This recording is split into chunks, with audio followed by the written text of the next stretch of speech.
Yo, welcome back to my YouTube channel. It's Austin Green, and today we are in a new studio, which might look familiar because it's my brother's old studio. But today we're talking about a show that was announced last week by CBS called The Activist. It is a new reality game show featuring 3 celebrity judges, Usher, Priyanka Chopra, and Julian Hough. Now, I'm not really sure what Usher has ever done for activism. He's the guy that wrote Yeah if you grew up on early 2000s pop music, which is a pretty okay song. But I decided to look up his history with activism online, and all I could find was this really weird, hilarious article from 2016 with a headline that's so stupid that I thought it was satire. It says, Usher's stepping up as an activist by launching a scholarship and not voting for Trump.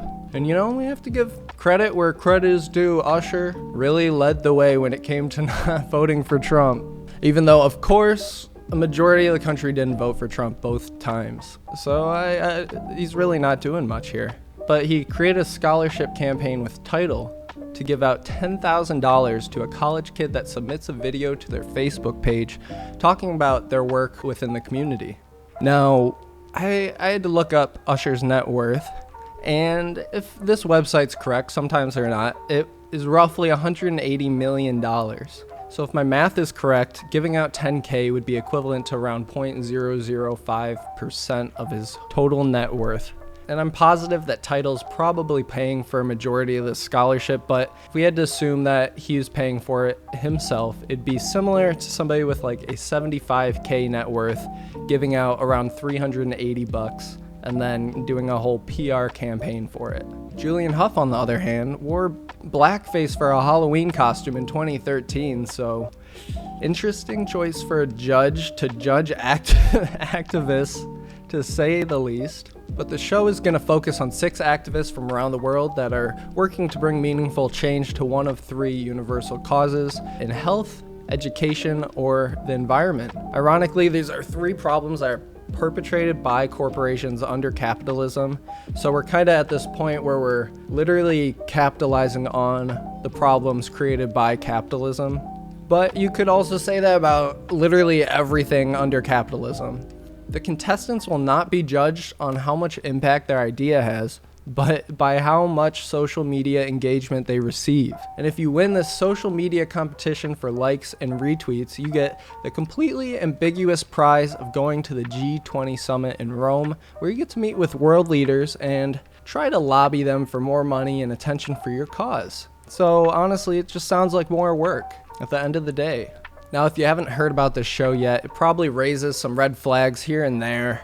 But for one thing, trying to measure the success of activism using social metrics and engagement, it's not just a wrong thing to do, but it's extremely stupid because it essentially is trying to claim that activists need to grow a social following and create a movement like some sort of entrepreneur in order to make significant change in the world, which we know just isn't true. And this is a problem that corporate media outlets already seem to feel massively because they often abstain from running any stories related to activism or protests or strikes because they usually do low on ratings, and advertisers aren't too happy about like anti-capitalist sentiment and protests and things like that.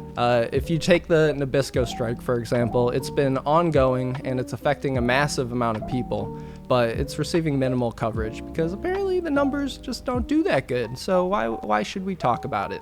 But in the case of this show, the corporation's really trying to redefine what it means to participate in activism, basically trying to justify liking and retweeting posts as good enough participation to accomplishing the goal of whatever the activism is trying to achieve.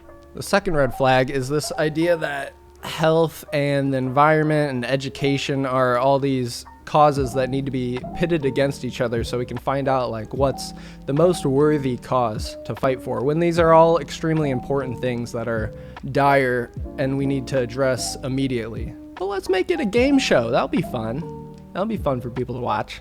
And all it really comes down to at the end of the day is trying to bring the intentions of activists into question by asking, if you're going into activism for fame and popularity, are you really doing activism? Really, if they can convince enough working class people to ask this sort of or these sort of questions of fellow working class people, then they are pretty successful in defanging activism at the start. So the announcement of the show made quite the splash last week, and you've probably seen a lot of the backlash, the articles, the tweets, all that, but nobody wants to read, so I did it for you and pulled out some stuff. Writer and activist Stephanie on Twitter wrote, "This is truly horrific. A reality competition show on who can be the next Insta activist. It's performative at best and kind of makes light of the hard work a lot of grassroots organizations do on the ground on a daily basis." And she's completely correct. A majority of the organizers that are doing the heavy lifting and legwork on the ground for a lot of these movements are never going to get the social media recognition that this show sort of claims they need to have. Another writer, Joey on Twitter, wrote, "The reason dystopian stories can be uncanny is that we know they can be real, they just often precede reality. Such obscene shows make total sense in a disconnected elite world where activists are nothing more than entrepreneurs to be. It's dehumanizing." And yes, he completely hits the nail on the head. They're trying to infuse sort of this business bro Sigma grindset thing into activists by tying their self-worth up with their social metrics, their following, and just how successful they are on social media. Even The Onion, who I believe is doing some of the best lefty political satire at this point, definitely worth a follow on Twitter if you don't follow them. They posted a story about it. CBS announces new Activism competition series, and they had a few amazing quotes that they wrote along with it that are hilarious. "I'll watch the show if I can write it off on my taxes. Letting Usher host the show will be a tough charitable act to beat. And, well, I look forward to seeing some petty drama about saving the earth or whatever." It'll be interesting to see how this show turns out, if it's anywhere as bad as the backlash is making it seem. At this point, I think it will be, but so far we have not heard really any response from CBS, but we have gotten a response from Julianne Hough, former blackface user, on Instagram, where she posted a multi-page response responding to the controversy. Basically, she's explaining her understanding of the situation and the comparison of the activists to a sort of oppression Olympics where they pit activists against each other to find the most worthy cause. And then she states that she does not claim to be an activist and that she's not qualified to act as a judge. Has she pulled out of the show? No. Has CBS responded with anything saying the show's going to be changed? No. So, yeah, as of now, CBS hasn't said anything. So we kind of have to assume the show's going to move ahead as planned.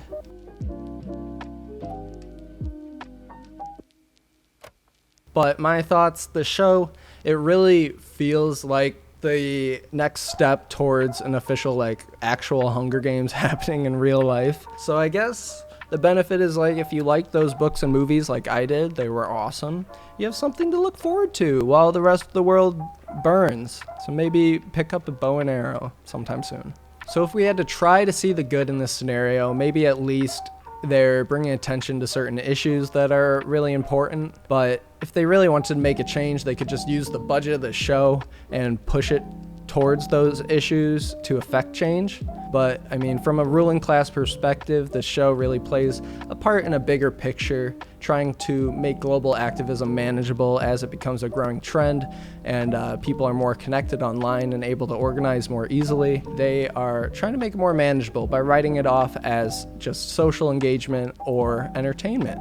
And at the end of the day, CBS, the corporation that's putting out this show, is acting in the interest of its short-term profits, and it's not actually acting in the interest of improving the world. So yeah, it's non-ethical.